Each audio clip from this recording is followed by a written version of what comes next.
Hi dears, അസ്സലാമു അലൈക്കും. പുതിയ വീഡിയോയിലേക്ക് എല്ലാവർക്കും സ്വാഗതം. അപ്പോൾ ഇന്ന് ഞാൻ വന്നിട്ടുള്ളത് നമുക്ക് നോമ്പിനൊക്കെ ഉണ്ടാക്കാൻ പറ്റിയ ഒരു അടിപൊളിയായിട്ടുള്ള അതുപോലെ തന്നെ വെറൈറ്റി ആയിട്ടുള്ള ഒരു സ്നാക്സ് റെസിപ്പിയുമായിട്ടാണ്. അപ്പോൾ എല്ലാവരും മാക്സിമം വീഡിയോ ഒന്ന് സ്കിപ്പ് ചെയ്യാതെ കണ്ടു നോക്കുക. അപ്പോൾ എന്തായാലും നിങ്ങളൊന്ന് ഇത് ട്രൈ ചെയ്ത് നോക്കണേ. നല്ല എളുപ്പത്തിൽ തന്നെ തയ്യാറാക്കാം. അതുപോലെ തന്നെ നമുക്കിത് ഉണ്ടാക്കിയിട്ട് ഫ്രീസ് ചെയ്യാനും പറ്റിയൊരു സ്നാക്സും കൂടിയാണ്. എന്നാൽ നമുക്ക് വേഗം തന്നെ നമ്മുടെ വീഡിയോ ഒന്ന് കണ്ടു നോക്കാം.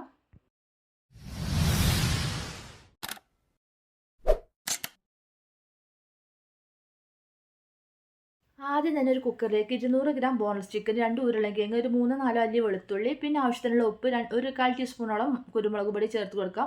എന്നിട്ട് കുറച്ച് വെള്ളം ഒഴിച്ചിട്ട് നന്നായിട്ട് തന്നെ ഒന്ന് വേവിച്ചെടുക്കാം. അപ്പോൾ അതിലെ വെള്ളം വറ്റുന്നവരെ നമുക്കൊന്ന് വേവിച്ചെടുക്കാം. അതിനുശേഷം നമുക്ക് ഈ ചിക്കൻ പീസ് ഒന്ന് മാറ്റിയിട്ട് നമുക്കൊന്ന് ക്രഷ് ചെയ്തെടുക്കാനുള്ളതാണ്.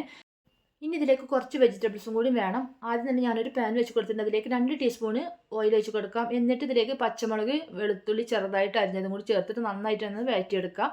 ഇനി ഇതിലേക്ക് നമ്മൾ നേരത്തെ അരിഞ്ഞ് വെച്ചിട്ടുള്ള ക്യാരറ്റ്, 2 ചെറിയ ക്യാരറ്റ് എടുത്തിട്ടുണ്ട്. അതുപോലെ തന്നെ ഒരു ക്യാപ്സിക്കത്തിൻ്റെ പകുതി, ഒരു സവാളയും കൂടി ചെറുതായിട്ട് അരിഞ്ഞതാണ്, അതും കൂടി ഇട്ട് കൊടുക്കാം. എന്നിട്ട് ഇതിലേക്ക് കുറച്ച് ഉപ്പും കൂടി ചേർത്ത് നന്നായിട്ട് തന്നെ ഒന്ന് വഴറ്റിയെടുക്കാം. അപ്പോൾ നിങ്ങൾക്ക് വെജിറ്റബിൾസ് എന്തൊക്കെ വേണം അതൊക്കെ ചേർത്ത് കൊടുക്കാം. അങ്ങനെ നമ്മുടെ ക്യാരറ്റും ക്യാപ്സിക്കത്തിൻ്റെ ഒക്കെ ആ പച്ചമണം മാറിയിട്ടുണ്ട്. ഇനി ഇതിലേക്ക് ഞാൻ ഒരു ടീസ്പൂണ് ചിക്കൻ മസാല ചേർത്ത് കൊടുക്കുന്നുണ്ട്. ഇതിലേക്ക് ഒരു 1/2 teaspoon garam masala, 1/2 teaspoon chilli flakes, ഒരു 1/2 ടീസ്പൂണ് കുരുമുളക് പൊടി ചേർത്ത് കൊടുക്കാം. എന്നിട്ട് നന്നായിട്ട് തന്നെ ഒന്ന് വഴറ്റിയെടുക്കാം. അപ്പം മസാലയുടെ പച്ചമണം മാറിയിട്ട് നമുക്കിതിലേക്ക് നമ്മൾ നേരത്തെ വേവിച്ച് വെച്ചിട്ടുള്ള ഉരുളക്കിഴങ്ങ് ഉണ്ടല്ലോ, അത് ഇതിലേക്ക് അങ്ങനെ ഇട്ട് കൊടുക്കാം കേട്ടോ.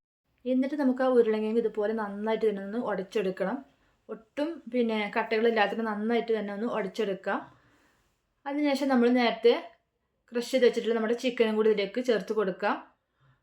എന്നിട്ട് വീണ്ടും ഇതെല്ലാം കൂടി നമുക്കൊന്ന് മിക്സ് ചെയ്തെടുക്കാം. അതിലേക്ക് ഞാൻ ഒരു 3 സ്ലൈസ് ചീസും കൂടി ചേർത്ത് കൊടുക്കുന്നുണ്ട്. ചീസൊക്കെ ചേർത്തുകൊണ്ട് തന്നെ നല്ലൊരു വെറൈറ്റി ടേസ്റ്റാണ് നമ്മുടെ ഈ കട്ട്ലേറ്റിന്. അപ്പോൾ നമ്മുടെ ഈ ചീസൊക്കെ നന്നായിട്ട് തന്നെ ഒന്ന് മിക്സ് ചെയ്ത് കൊടുക്കുക. അത് നല്ലപോലെ തന്നെ ഒന്ന് മെൽറ്റാക്കി എടുക്കണം. ഇനി ഇതിലേക്ക് ലാസ്റ്റായിട്ട് കുറച്ച് മല്ലിയില ചെറുതായിട്ട് അരിഞ്ഞതും കൂടി ചേർത്ത് കൊടുത്താൽ നമ്മുടെ മസാല റെഡി ആയിട്ടുണ്ട്. എന്നിട്ട് നമുക്ക് ഫ്ലെയിം ഓഫാക്കി എടുക്കാം. ഇപ്പോൾ ഇത് ചൂടാറുന്നതിന് വേണ്ടി നമുക്കൊന്ന് വേറൊരു പ്ലേറ്റിലേക്ക് മാറ്റി കൊടുക്കുന്നുണ്ട്. ഇനി ഞാൻ ഒരു 2 ടേബിൾ സ്പൂൺ കോൺഫ്ലോർ ഒന്ന് കലക്കി വെച്ചിട്ടുള്ളതാണ് കുറച്ച് വെള്ളത്തിൽ. അതുപോലെ തന്നെ സേമിയ ഉണ്ടല്ലോ, നല്ല തിന്നായിട്ടുള്ള സേമിയ എടുത്തിട്ടുണ്ട്. അതുപോലെ തന്നെ ഒരു ടേബിൾ സ്പൂണ് ബ്രെഡ് ക്രംസും കൂടി ഇട്ട് നന്നായിട്ടൊന്ന് മിക്സ് ആക്കി വെച്ചിട്ടുള്ളതാണ്.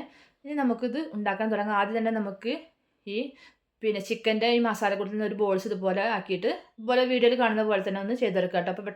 അപ്പോൾ പെട്ടെന്ന് തന്നെ അത് റെഡി ആയിക്കോട്ടെ കേട്ടോ. അതുപോലെ ഞാൻ നടുവിലെ ഒരു ഹോൾസ് ഇട്ട് കൊടുത്തിട്ടുണ്ട്. അപ്പോൾ നമ്മൾ ഇതുപോലെ ചെയ്യണമെങ്കിൽ നല്ല കാണാനൊരു നല്ല രസമായിരിക്കും കേട്ടോ നമ്മുടെ ഈ സ്നാക്സ്. അപ്പോൾ ഞാനിതുപോലെ തന്നെ എല്ലാം ഇതുപോലെ റെഡിയാക്കി എടുക്കുന്നുണ്ട്. അങ്ങനെ ഞാൻ എല്ലാം നമ്മുടെ സ്നാക്സ് റെഡിയാക്കിയിട്ടുണ്ട്. ഇനി നമുക്ക് ഈ കോൺഫ്ലോറിൻ്റെ മിക്സിലൊന്ന് ഇത് കോട്ട് ചെയ്തെടുക്കണം. അപ്പോൾ ഈ കോൺഫ്ലോർ അടിയിലൊന്ന് കട്ട പിടിച്ചിട്ടുണ്ട്, അതൊന്ന് ഇളക്കി കൊടുക്കുക. അതിനുശേഷം നമുക്കിത് ഓരോന്നായിട്ട് ഇതിലേക്ക് ഇട്ട് കൊടുത്തതിന് ശേഷം നമ്മുടെ ഈ സേമിയത്തിൻ്റെ ഈ കൂട്ടിലിട്ടിട്ട് നമുക്കൊന്ന് ഇതൊന്ന് കവർ ചെയ്തെടുക്കണം. അപ്പോൾ ഇതുപോലെ തന്നെ എല്ലാ ഭാഗവും ഒന്ന് നന്നായിട്ട് തന്നെ ഒന്ന് കവർ ചെയ്തെടുക്കാം കേട്ടോ. അപ്പോൾ ഞാനിത് എല്ലാം ഇതുപോലെ തന്നെ ഒന്ന് റെഡിയാക്കി എടുക്കുന്നുണ്ട്. നല്ല എളുപ്പമായിട്ട് നമുക്കിത് ഉണ്ടാക്കാൻ, അധികം സമയമൊന്നും വേണ്ട. അപ്പോൾ നിങ്ങൾ നോമ്പിനൊക്കെ വെറൈറ്റി ആയിട്ട് സ്നാക്സ് ഉണ്ടാക്കുന്നവരാണെങ്കിൽ മസ്റ്റായിട്ട് ഈ റെസിപ്പി ഒന്ന് ട്രൈ ചെയ്ത് നോക്കണേ. അപ്പോൾ നമ്മൾ ഈ സേമിയ എടുക്കുന്ന സമയത്ത് നല്ല തിന്നായിട്ടുള്ള സേമിയ തന്നെ എടുക്കാൻ ശ്രദ്ധിക്കുക. അങ്ങനെ ഞാൻ എല്ലാ സ്നാക്സും ഇവിടെ റെഡിയാക്കി എടുത്തിട്ടുണ്ട്. അപ്പോൾ ഇത് നിങ്ങൾക്ക് ഫ്രീസറിൽ വെച്ചിട്ട് ഒന്ന് ഫ്രീസ് ചെയ്യാൻ പറ്റിയ ഒരു സ്നാക്സും കൂടിയാണ്. അങ്ങനെയാണെങ്കിൽ നിങ്ങൾക്ക് അങ്ങനെ ചെയ്യാം കേട്ടോ. അപ്പോൾ ഞാനിത് ഇനി ഒന്ന് പൊരിച്ചെടുക്കുന്നുണ്ട്. അതിനുവേണ്ടി ഞാനൊരു പാനിലേക്ക് കുറച്ച് ഓയിൽ ഒഴിച്ച് കൊടുക്കുന്നുണ്ട്. ഒരുപാട് ഓയിലൊന്നും ഒഴിക്കേണ്ട ആവശ്യമില്ല കേട്ടോ. എന്നിട്ടൊന്ന് ചൂടായതിന് ശേഷം ഒരു മീഡിയം ഫ്ലെയിമിലിട്ട് നമുക്ക് ഓരോന്നായിട്ട് നമുക്ക് ഈ പാനിലേക്ക് ഒന്ന് വെച്ച് കൊടുക്കാം. അപ്പോൾ ഇത് പെട്ടെന്ന് തന്നെ നമുക്ക് റെഡിയാക്കി എടുക്കാം കേട്ടോ. ഇതിൻ്റെ പുറം ഭാഗം ഒന്ന് നല്ലൊരു ബ്രൗൺ കളർ ആയാൽ മതി. ഉൾഭാഗം വേവിച്ചെടുത്തിട്ടുള്ളതാണല്ലോ. അപ്പോൾ നമുക്കിത് ഓരോന്നായിട്ടൊന്ന് ഇതുപോലെ ഒന്ന് മറിച്ചിട്ട് കൊടുക്കാം. അപ്പോൾ അത് മറിച്ചെടുക്കുന്ന സമയത്ത് പൊട്ടിപ്പോകാതെ ശ്രദ്ധിക്കണം കേട്ടോ. ഇനി നമുക്ക് വീണ്ടും ഇതിൻ്റെ മറ്റേ സൈഡ് നമുക്കൊന്ന് ബ്രൗൺ കളർ ആവുന്നവരെ നമുക്കൊന്ന് ഫ്രൈ ചെയ്തെടുക്കാം കേട്ടോ. അപ്പോൾ ഒരു മീഡിയം ഫ്ലെയിമിലിട്ട് വേണം ഫ്രൈ ചെയ്തെടുക്കാൻ. നല്ല ടേസ്റ്റ് ആയിട്ടുള്ളൊരു സ്നാക്സാണ് കേട്ടോ. അങ്ങനെ നമ്മുടെ സ്നാക്സ് റെഡി ആയിട്ടുണ്ട്. അപ്പോൾ ഞാനിത് എണ്ണയിൽ നിന്നും കോരി മാറ്റുന്നുണ്ട് കേട്ടോ. ഇനി അടുത്തതും ഞാൻ ഇതുപോലെ തന്നെ റെഡിയാക്കി എടുക്കുന്നുണ്ട്. അപ്പോൾ നമ്മൾ ചീസൊക്കെ ചേർത്തുകൊണ്ട് തന്നെ ഒരു വെറൈറ്റി ആയിട്ടുള്ളൊരു കട്ട്ലേറ്റ് റെസിപ്പിയാണ് കേട്ടോ. അപ്പോൾ എല്ലാവരും ഒന്ന് ട്രൈ ചെയ്ത് നോക്കുക. ഇനി ബാക്കിയുള്ളതും ഇതുപോലെ തന്നെ ഞാനൊന്ന് പൊരിച്ചെടുക്കുന്നുണ്ട്. അപ്പോൾ ഒരുപാട് ഓയിൽ ഒഴിച്ചാൽ നമുക്കിത് ഇങ്ങനെ സേമിയൊക്കെ അതിൽ ചാടുന്ന സമയത്ത് അതൊക്കെ ഓയിലൊക്കെ ഒരുപാട് ഒഴിച്ച് കൊടുത്താൽ ഇത് വേസ്റ്റ് ആയി പോകും കേട്ടോ. അതുകൊണ്ടാണ് കുറച്ച് ഓയിൽ ഒന്ന് ചേർത്ത് കൊടുത്തിട്ടുള്ളത്. അപ്പോൾ നിങ്ങൾക്ക് ഇത് കട്ട്ലേറ്റിൻ്റെ ഷേപ്പിലാണെങ്കിൽ അങ്ങനെയും ഉണ്ടാക്കിയെടുക്കാം. അപ്പോൾ ഞാനിത് കാണാൻ കുറച്ച് ഭംഗിക്ക് വേണ്ടിയിട്ടാണ് ഇതുപോലെ ഉണ്ടാക്കിയിട്ടുള്ളത്. അപ്പോൾ ഇതും നമുക്ക് ഈസി ആയിട്ട് തന്നെ ഉണ്ടാക്കാം. അങ്ങനെ ഞാൻ എല്ലാം നമ്മുടെ കട്ട്ലേറ്റും ഇവിടെ റെഡിയാക്കി എടുത്തിട്ടുണ്ട്. ഞാനൊരു പ്ലേറ്റിലേക്ക് മാറ്റി കൊടുത്തിട്ടുണ്ട്. അപ്പോൾ നല്ല ടേസ്റ്റിയാണ്. നമ്മൾ ഈ സേമിയൊക്കെ വെച്ചതുകൊണ്ട് തന്നെ നല്ലൊരു ക്രിസ്പി ആയിട്ടുള്ള, അതുപോലെ തന്നെ ഉള്ളിൽ നല്ല സോഫ്റ്റ് ആയിട്ടുള്ളൊരു റെസിപ്പിയും കൂടിയാണ്, സ്നാക്സും കൂടിയാണ്. അപ്പോൾ എല്ലാവരും ഒന്ന് മസ്റ്റായിട്ട് ഒന്ന് ട്രൈ ചെയ്ത് നോക്കുക കേട്ടോ. അപ്പോൾ നോമ്പൊക്കെ വരുന്ന സമയത്ത് വെറൈറ്റി സ്നാക്സ് കഴിക്കാൻ ആഗ്രഹമുള്ളവർ ഇതുപോലെ ഒന്ന് ഉണ്ടാക്കി നോക്കുകൊണ്ടു.